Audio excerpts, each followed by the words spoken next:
ఓం శ్రీ సాయిరామ్.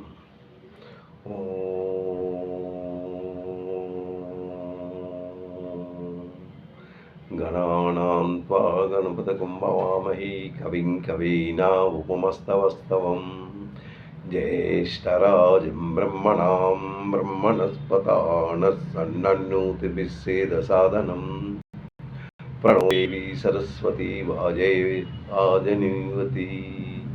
శ్రీ గణేశాయ నమః. శ్రీ గురుభ్యో నమః. సరస్వతై నమః. ఓం సాయిశ్వరాయ విద్మహే సత్యదేవాయ ధీమహి తన్నః సర్వః ప్రచోదయాత్. ఓం శాంతి శాంతి శాంతి.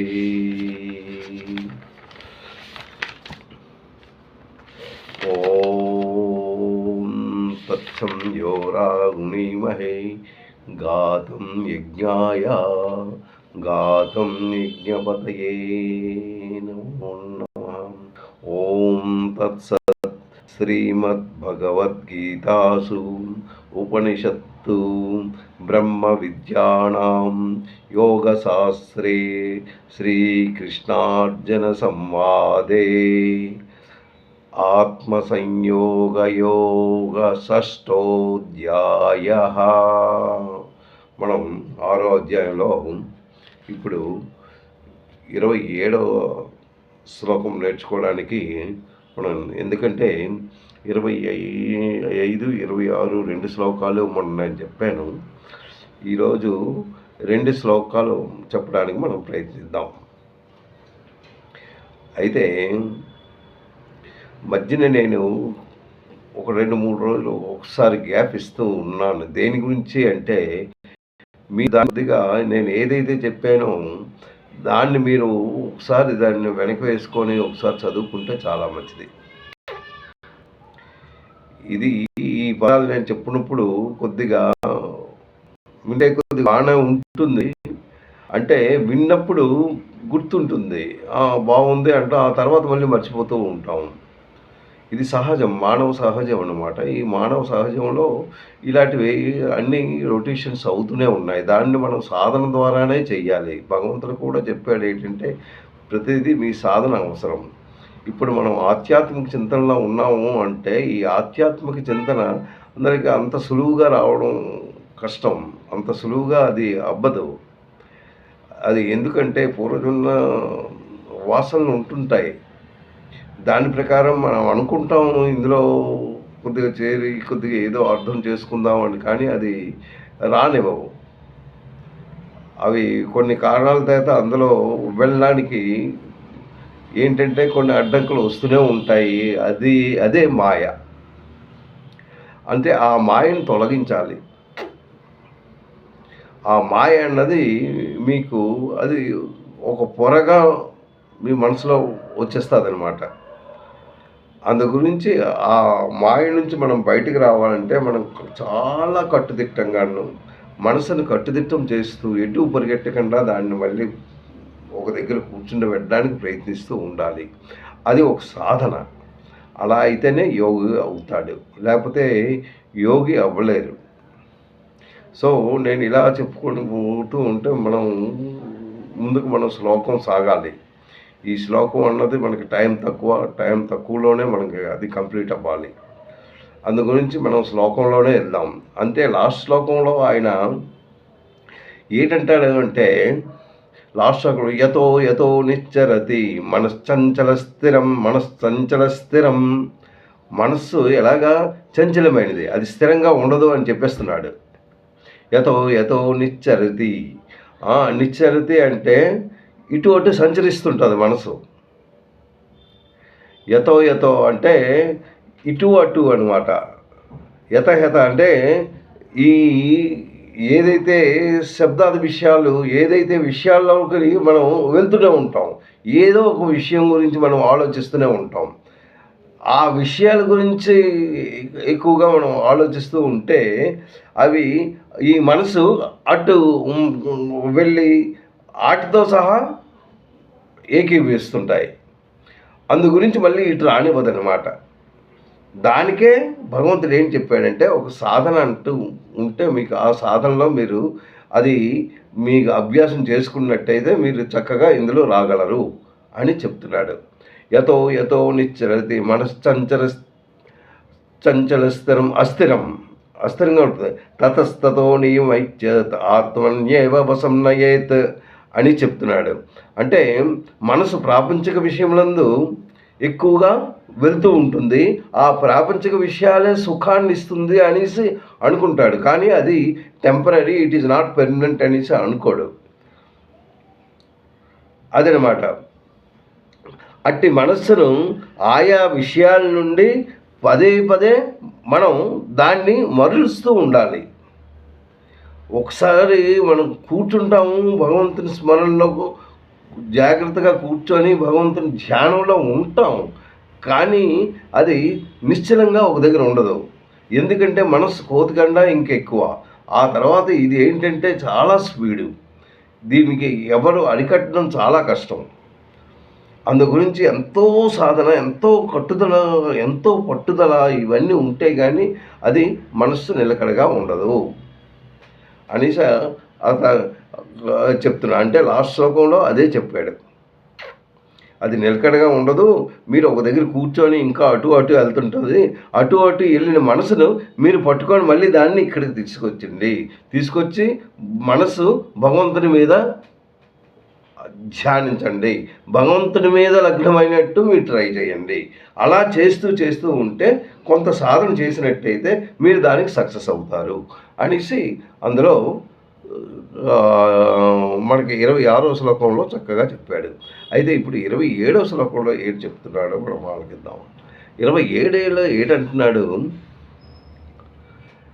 ప్రశాంత మనసు ప్రశాంతంగా ఉన్నట్టు చేయమంటున్నాడు.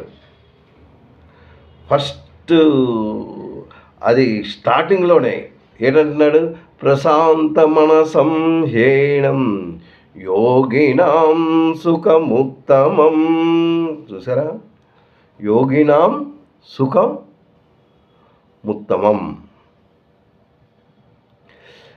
సుఖముత్తమం ఏంటి? సుఖం అంటే ఎప్పుడు మీకు సుఖం వస్తుంది? మీకు ఇంత మిఠాయి తింటే సుఖం వచ్చేస్తుందా? లేకపోతే ఇన్ని మేళ్ళు మిద్దులు ఏవో ఈ హక్కు అది ఇది అంటే మీకు మీరు పెద్దగా ఎదిగారనుకోండి. ఎదగడం అంటే ఏంటి అంటే మీకు మంచి అవగాహనతో, అంటే మీ తాలూకా ఫ్యామిలీ అవని ఫైనాన్షియల్గా సౌండ్గా ఉన్నాం. There is no problem for you. దేనికి అంటే ఫైనాన్స్ గట్టిగా ఉన్నాం.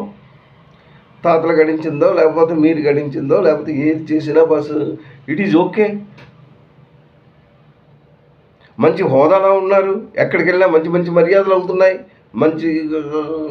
మంచిగా చూస్తున్నారు. నువ్వు గొప్పవాడు అంటున్నారు. నువ్వు గొప్పవాడు నీ అంతవాడు లేడు అనేసి పొగుడుతున్నారు. నువ్వు ఎక్కడికి వెళ్ళినా వెనక ఒక 10 మంది ఉంటున్నారు. ఇది దేనికి ఇలా ఉంటున్నారు? దేనికి అలా కలుగుతుంది? ఇది పూర్వజన్మ సుకృతంతో వస్తుంది. ఏ మంచి పనులు చేశారా ఏంటా అన్నది అది మనకు తెలియదు. అంటే అవి మంచి విషయాలు. అంటే మీరు ఎప్పుడైతే ఈ హోదా కానీ ఇవి కలిగారు అంటే, ఒక ధనవంతులై కలిగారు అంటే అది ఏంటంటే అది పూర్వజన్మ సుకృతంతో అది వస్తుంది. కానీ వాడు ఏం చేస్తాడు? దీంతో చాలా ఆనందపడిపోతాడు. నేను చాలా అదృష్టవంతుడిని, నాకు ఇవన్నీ దొరికిపోయి, నాకు ఇష్టం, నా ఇష్టం, నేను ఎలాగ చేసుకుంటాను, నా బలంతోనే ఇదంతా వచ్చింది అని ఊరిగా గుద్దులాడుకుంటుంటాడు. ఆడి మట్టుకు వాడే ఇచ్చెందుకుంటుంటాడు. నేను వాడికంటే గొప్పవాడినే కదా అనేసి ఎంతో సరదా పడుతూ ఉంటాడు. కానీ అది ఎంతసేపు? ఈ హోషులకే వాడికి అయిపోతుంది. కానీ అసలు విషయం మర్చిపోతాడు. అసలు విషయం ఏంటి అంటే, నేను ఈ జన్మని నేను ఎందుకు ఎత్తాను? ఈ బాడీ నేను ఎందుకు తీసుకున్నాను? భగవంతుని తెలుసుకోవడానికి తీసుకున్నానా? లేకపోతే భగవంతుని కించపరచడానికి తీసుకున్నానా? లేకపోతే హోదా నా హద్దులతో నేను దానితోనే సంతోషంగా ఉంటే నేను భగవంతుని మర్చిపోయినట్టే. అందుకే నాకు సుఖమా అన్న భావనతో వాడు భావించినట్టయితే అది కాదు. అది అందుకే ప్రశాంత మనసం హేణం యోగినం యోగినం సుఖముత్తమం. సుఖం ఉత్తమం అంటే ఏంటి? ఈ సుఖం నువ్వు ఎలా పొందుతావు? ఒక్క నీకు సుఖం కావాలి అంటే మామూలు వీటి వలన నీకు సుఖం కాదు. That is not happy, that is temporary. అంటే నువ్వు ఈ జన్మనెత్తావు, ఇది ఎంతవరకు ఉంటుంది? నీకు మహా అయితే 70, 80, 90 అంతే కదా. ఆ తర్వాత చచ్చిపోక తప్పదు. కానీ చచ్చిపోయిన వాడు మళ్ళీ జన్మ ఎత్తకమాండు, నెక్స్ట్ జన్మ అంటూ ఉంటుంది కదా. అయితే వీడికి ఈ 100 years అయినా, లేకపోతే వీడు ఉన్న జీవితం 90 years అయినా అదే దాన్నే పట్టుకొని కూర్చుంటే నీకు నెక్స్ట్ జన్మ ఏ జన్మ జరుగుతుంది?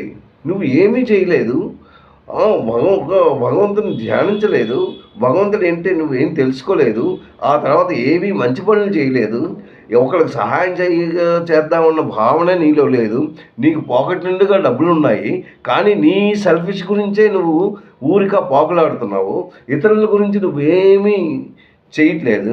అలాంటప్పుడు నీకు ఏం జన్మ వస్తుంది? అంటే నువ్వు ఏ గుణంతో నువ్వు పరిగెడుతున్నావు? అంటే నీకు 3 గుణాలతో భగవంతుడు నీకు జన్మనిచ్చాడే. సత్వగుణం ఒకటి ఉంది కదా, అలాగే రజోతమో గుణాలతో నువ్వు పరిగెడుతూ ఉంటే నువ్వు సత్వగుణం ఎప్పుడు చేరుకోగలవు? నువ్వు సత్వగుణం చేరుకుంటే కదా నువ్వు మంచి మనసు వస్తుంది. అప్పుడు మంచి మనసు వస్తే కదా నువ్వు భగవద్ ధ్యానంలో ఉంటావు. ఇవన్నీ ఒకదాని తర్వాత ఒకటి ఉన్నాయే. ఇదంతా కాకుండా నా జీవితం చాలా బాగుంది, నేను ఇలాగే అనుభవిస్తాను, ఈ విధంగా ఉంటానంటే నీ జన్మ ఇంకంతే. నెక్స్ట్ జన్మ నువ్వు ఏంటవుతావు అన్నది అది నీకు తెలియదు. ఈ శరీరం నువ్వు ఎందుకు తీసుకున్నట్టు? భగవంతుని తెలుసుకోవడానిక? భగవంతుని తాలూకా దీని గురించి నువ్వు ఏం తెలుసుకున్నావు అన్నది అది ప్రశ్న. ప్రశాంత మనసం హేణం యోగినం సుఖముత్తమం అంటే ఈ సుఖం ఎలా వస్తుంది? బ్రహ్మానందంతోనే వస్తుంది. ఒక్క భగవంతుని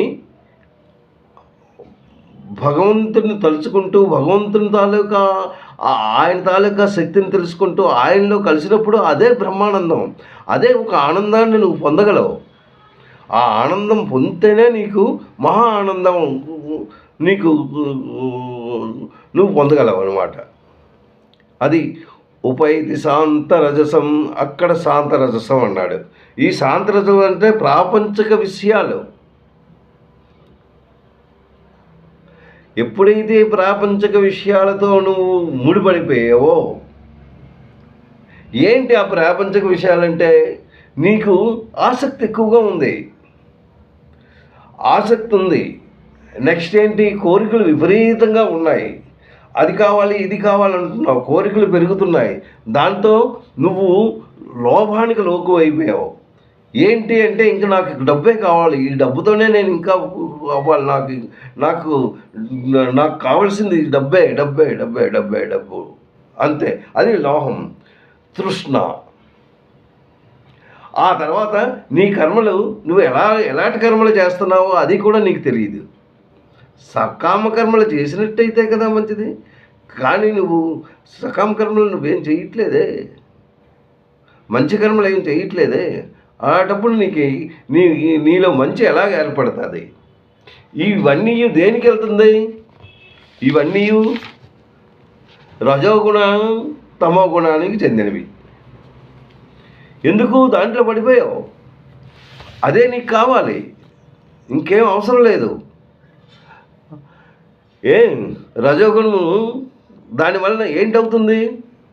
నీకు ఇది సుఖం పెరుగుతుంది. ఏంటది? టెంపరీ సుఖం. అంటే నీకు హోదా ప్రకారం నీకు దగ్గర డబ్బులు ఉన్నాయి, ఆ డబ్బులతో నువ్వు మంచి ఆనందం వినోదాలు చేస్తున్నావు. దానివల్ల నీకు ఏంటి లాభం వచ్చింది? రజోగుణాన్ని పెంచుకుంటున్నావు, తమో గుణాన్ని పెంచుకుంటున్నావు. కానీ సత్వగుణంకి నువ్వు రావట్లేదు. నువ్వు ఎప్పుడైతే సత్వగుణంకి వస్తావో అప్పుడే నీకు ఇది మంచి కార్యక్రమాలు చేయడానికి నీకు బుద్ధి ఏర్పడుతుంది. అందు గురించి అక్కడ ఏంటంటున్నాడు, శాంతరజసం. ఇవన్నీ ఉన్నాయి. ఇవి ఉన్నప్పుడు నీకు శాంతంగా నువ్వు ఉండవు. ఇంకా కావాలి, ఇంకా ప్రశాంతత ఉండదు. ఈ బుర్ర నిండా ఇవే ఆలోచనలు అన్నమాట. శాంత బ్రహ్మభూతమ కల్మషం. చూసారా, అక్కడ బ్రహ్మభూతం అన్నాడు. దీని గురించి ఈ బ్రహ్మభూతం అంటే ఏంటి? ఈ బ్రహ్మస్వరూపం. ఎవరైతే బ్రహ్మస్థితుడై ఉంటాడో వాడు ఉత్తమ సుఖాన్ని పొందగలడు. వాడు మహా ఆనందం, పరమానందం కావాలి అంటే ఇది బ్రహ్మభూతం. బ్రహ్మభూతం అంటే ఆ పరమాత్ముడి తాలూకా ఆ రూపాన్ని నువ్వు అందుకోవాలి. అంటే ఆ రూపాన్ని నువ్వు నీ మనసులో పెట్టుకుంటూ నువ్వు ఆనందపడాలి. ఆ చేరువుకు, ఆ పాయింట్కి రావాలి. ఆ పాయింట్కి వస్తేనే నీకు అవుతుంది. లేకపోతే నువ్వు దానికి చేరువలో వెళ్ళలేవు. అసలుకే దానికి చేరువలో వెళ్ళలేవు కదా. ఇంకేంటవుతుంది, రజోతమో గుణాలు పెరుగుతూనే ఉంటాయి. దానివల్ల నీకు మైనస్ పాయింటే కానీ ప్లస్ పాయింట్ రాదు. బ్రహ్మస్వరూపంలో నువ్వు స్థితిలో ఉన్నట్లయితే వాడే బ్రహ్మ ప్రాప్తిని పొందగలడు. బ్రహ్మస్వరూపమునందు ఏంటి, ఆడు దృఢస్థితి కావాలి. అది ఎప్పుడైతే దృఢస్థితి ఎప్పుడైతే కలుగుతుందో అప్పుడు తత్వజ్ఞానం ద్వారా ఆడు ముందుకెళ్ళగలడు. అప్పుడు వాడికి తత్వజ్ఞానం కలుగుతుంది. ఎప్పుడైతే తత్వజ్ఞానం కలుగుతుందో అప్పుడు భగవంతుడిని తెలుసుకుంటాడు. భగవంతుడిని ఎప్పుడైతే తెలుసుకుంటాడో అప్పుడు బ్రహ్మానందం పొందుతాడు. అది ఇక్కడ ఆయన చెప్తున్నాడు. అప్పుడే నీకు ఉత్తమ ప్రాప్తి అవుతుంది. ఆ ఉత్తమ ప్రాప్తి ఎలా కలుగుతుంది, ఎప్పుడైతే రజోతమో గుణాలు అది తగ్గించుకుంటూ సత్వగుణాన్ని పెంచుకుంటాడో అప్పుడు ఉత్తమ సుఖప్రాప్తి కలుగుతుంది. లేకపోతే ఆ ఉత్తమ ప్రాప్తే కలగదు. అంటే ఇక్కడ ఏంటంటున్నాడు, ప్రశాంత మనసం హేణం అంటే ప్రశాంత మనసం ఏంటి, ఈ మనస్కుడు ఎలా ఉండాలి, విషయ చింతనలు ఏమీ మైండ్కి రాకూడదు. ముందు అవి దాటిన ఆ విషయ చింతన అంటే, విషయ చింతనలు అంటే ఏంటి, బయట ఉన్న విషయాలు. నువ్వు ఏదైతే బయట విషయాలు ఉంటాయో అవి నువ్వు పూర్తిగా విడిచిపెట్టాలి. ఆ విషయ చింతనలు ఉండకూడదు. అందుకే ఆడు అన్నాడు, ప్రశాంతమసం కావాలి అంటే ఆ విషయ చింతన వదిలేది. వాడు ఎలా అంటే చర్చలు ఉండదు, ఒక్క భగవంతుడి మీదే జ్ఞానం ఉంటుంది. అప్పుడు ఆ భగవంతుని ప్రాప్తి కలుగుతుంది అన్నమాట. అది స్థిరంగా ప్రసన్నంగా ఉంటాడు. అందుకే అక్కడ ఏంటన్నాడు, ప్రశాంత మనసం. నీ మనసంతా ఆ భగవంతుని మీద కలగదు, నీ మనసంతా ఏర్పడుతుంది. ప్రశాంత మనసం ఏనం యోగినం. ఆ ప్రశాంత మనసు ఉంటూ యోగి అయి ఉండాలి. అప్పుడు నీ సుఖం ఉత్తమంగా ఉంటుంది. ఇది ఎలా ఉంటుంది, బ్రహ్మానందంగాను ఆ బ్రహ్మను చూసినట్టు మహా ఆనందంగా ఉంటావు. ఉపైత శాంతరజసం బ్రహ్మసూతమ కల్మషం. ఇక్కడ కల్మషం అన్నాడు. నీకు ఈ రజోగుణ తమోగుణ ఎప్పుడైతే అవి పెరుగుతూ ఉంటాయో, అవి పెరుగుతున్నప్పుడు నువ్వు డౌన్ గ్రేడ్లో ఉంటావు. ఇంకా ఈ సత్వగుణానికి నువ్వు రాలేవు. ఈ సత్వగుణానికి రావాలి అంటే నువ్వు వాటిని విడిచిపెట్టాలి. ఇన్ కేసు అయినప్పుడు మాత్రం మీరు అదే మా ఆనందం అనుకుంటాం. ఆ ఆనందం కింద ఈ సత్వగుణంలో ఉన్న ఆనందం ఇది భగవంతుని ప్రార్థనలో భగవంతుని ప్రార్థించినప్పుడు, భగవంతుని మనసులో పెట్టుకున్నప్పుడు, భగవంతుని మైండ్లో పెట్టుకున్నప్పుడు, ఇంకొక విషయాలు ఆలోచించకుండా తనతో లింక్ అయినప్పుడు నీ మనసు బ్రహ్మానందం చెందుతుంది అనేసి ఈ శ్లోకంలో 27వ శ్లోకం మనకు అందించాడు. 28లో ఏటి చెప్తున్నాడు? ఎంజన్నేవం సదాత్మానం యోగి విగత కల్మషః సుఖేన బ్రహ్మ సంస్పర్శం అత్యంతం సుఖమశ్నుతే. యంజున్నేవం చూసారా? ప్రాణం అంటే మీరు ఎప్పుడైతే శ్లోకం స్టార్టింగ్లోనే మీ మైండ్కి అప్పుడే నీకు ఆహారాన్ని ఇచ్చేస్తుంది. భగవంతుడు ఈ శ్లోకాలు ఎలాగ అందించాడంటే ప్రతి శ్లోకంలో కూడాను ఉపయోగకరమైనవే ఉన్నాయి, మీ జీవితానికి సంబంధించినవే. మీ జీవితాన్ని ఎలాగా సరిదిద్దుకోవాలి, ఎలా తీసుకెళ్ళాలి, ఎలా తీసుకెళ్తే ఒక మంచి త్రోవ ఏర్పడుతుంది అనేసి ఆయన ప్రతి ఇదిలో చెప్తున్నాడు. యంజున్నేవం సదాత్మానం యోగి విగత కల్మషః. చూడండి ఎంత చక్కగా చెప్పాడో. విగత కల్మషః ఏంటి? విగత కల్మషం, కల్మషః అంటే పాపాలు. ఎందుకంటే ఆడికి రజోతమో గుణాలు పెరిగితాయి. విగత కల్మషః అంటున్నాడు. యంజున్నేవం అంటున్నాడు. యంజున్ అంటే పరమాత్మ యందే లగ్నమైనప్పుడు ఆడు ఎలాగుంటాడు? సదాత్మానం అంటే నీ ఆత్మ పరమాత్మతో కలిసినప్పుడు ఆడు యోగిగా ఉంటూ, నువ్వు ఏదైతే విగత కల్మషః అంటే పాపరహితుడైన యోగి, ఆడు రజోగుణ తమోగుణములతో ఉన్నవాడు ఆడు కూడా ఒక యోగిగా అవ్వచ్చు. ఎప్పుడు అవుతాడు? నిరంతరము ఆడు ఎలా ఉండాలి? ఆడు పాపరహితుడే. ఎందుకు?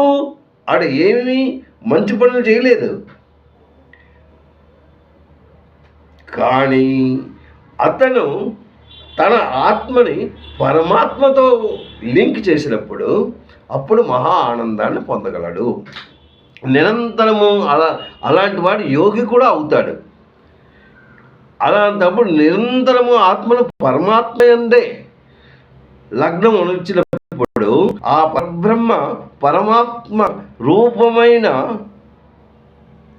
ఆ పరమాత్మ రూపాన్ని ఎప్పుడైతే దృష్టిలోకి వచ్చేస్తుందో, ఎప్పుడైతే తనకి నిజ రూపం కనబడుతుందో అప్పుడు వాడి ఆనందం చూస్తారు. మహా ఆనందం, బ్రహ్మానందంగా ఉంటాడనమాట. అది మామూలుగా ఉండదు. ఆ ఆనందం అది కలియాలి. అయ్యో నేను పాపం చేశాను, నేనేం చేయలేదే, భగవంతుని పూజ చేయలేదే, భగవంతుని ఇది చేయలేదే, నేనేమో తమో రజగుణంతో పరిగెడుతున్నాను అన్న భావనతో ఉన్నవాడు ఇంకా డౌన్ గ్రేడే. కానీ ఒక పాయింట్కి వచ్చి నేను అంటే ఆడు తెలుసుకుంటాడు.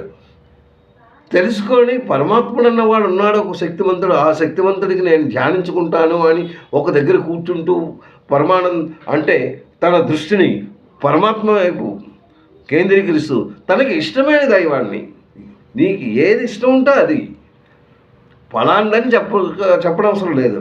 కృష్ణుడు అవని, రాముడు అవని, ఇంకా అమ్మవార్లు ఎవరవని, విష్ణువు అని, ఆ తర్వాత బ్రహ్మదేవుడు అవని, శివుడు అవని, ఎవరినైనా మీరు పూజ చేయొచ్చు, ఎవరినైనా ఆత్మలో పెట్టుకొని ఒక మంచి భావనతో భగవంతుని ధ్యానం చేసినట్టయితే అది తప్పగా సక్సెస్ అవుతుంది అనేసి ఇందులో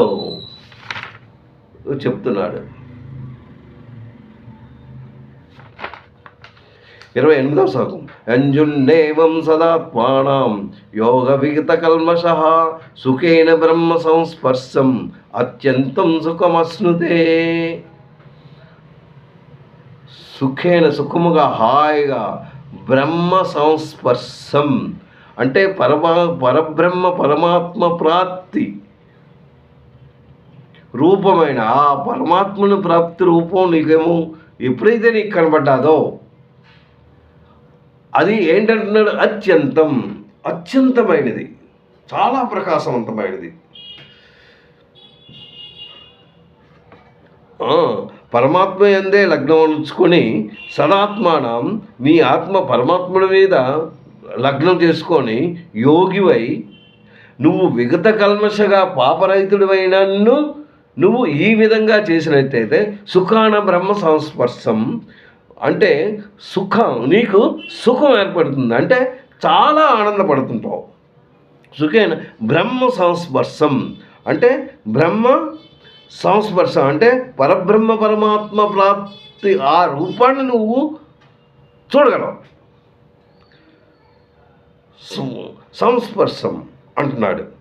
బ్రహ్మ సంస్పర్శం అత్యంతం సుఖం అశ్నుతే నువ్వు చాలా సుఖాన్ని అనుభవించవచ్చు అనేసి మనకిది అందించాడు. ఎందుకంటే మన టైము నేను 20 నిమిషాల కంటే దాటనివ్వకూడదు. ఇది చెప్తూ ఉంటూ ఆ టైం అది ఇంకా అలా నడుస్తూనే వస్తుంది. అందు గురించి రేపు మనం 29వ శ్లోకం చెప్పుకుందాం. ఇది 28 వరకు మనం కంప్లీట్ చేసాం. 27, 28 2 శ్లోకాలు మనం ఇప్పుడు చెప్పుకున్నాం. సాయిరామ్. తప్పులుంటాయి క్షమించండి.